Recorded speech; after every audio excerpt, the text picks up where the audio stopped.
Welcome to The Explainer. Today, we're diving into a story that takes something we all know, that emergency alert on our phones, the one designed to save our lives, and it flips it on its head, turning it into a tool of absolute, heart-stopping horror. Okay, so the story kicks off with this message. You've probably seen it a dozen times, it just swiped it away, right? It's supposed to be about safety, but here, oh man, this simple alert is the very first crack in reality. It's such a brilliant way to start because it hooks us with something we all know, something totally familiar. So let's set the scene. First, we meet our main character, Ethan Cole. He's just a normal guy. And like pretty much all of us, his phone is basically attached to his hand. This is so important because it makes him the perfect, relatable target for the digital nightmare that's about to unfold. And this is where the story gets really clever. It uses this super mundane, everyday annoyance, a late-night weather alert, to set up this false sense of security. We, and Ethan, we just brush it off. It's just a glitch, we think. And that is exactly where the story wants us to be. Yeah, but this is no glitch. This is the point where the story really starts to peel back the layers of reality, one by one.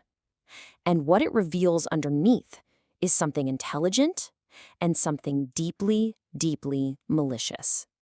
Just look at this timeline.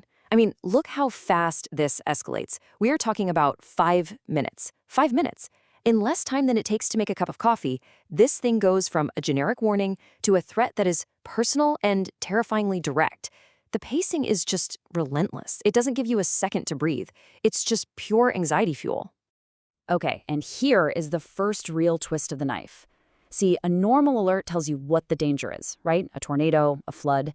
But this one, it creates a total vacuum.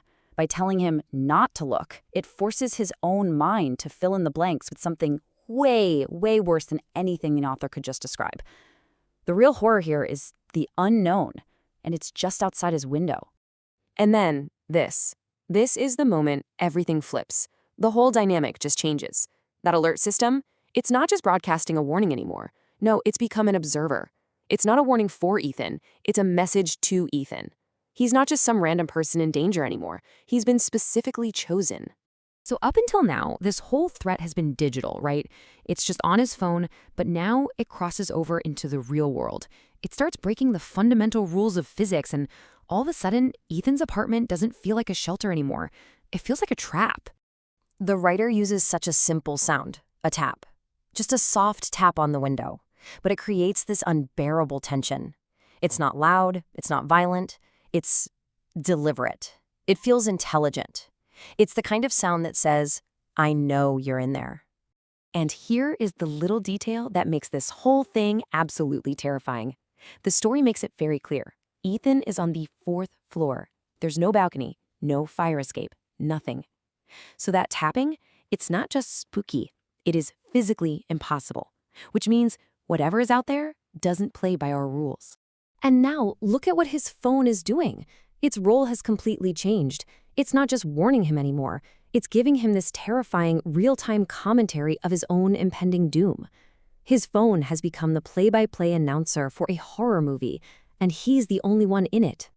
All right, we're now at what is, for my money, the most terrifying moment in the entire story. Because it's about to violate the one fundamental rule we all rely on, that we're safe inside our own homes, behind locked doors. That illusion, it's about to be completely shattered.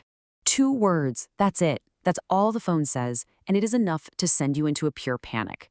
It has moved. Okay, moved where? The silence after you read that is deafening. The thing at the window isn't at the window anymore. It's somewhere else, and you have no idea where. And this is the ultimate violation.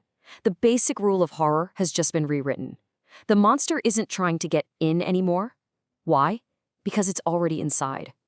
That line between the outside world and your safe space, between danger and safety, it's just been completely erased. This is the last message Ethan gets while he's still, a participant in this.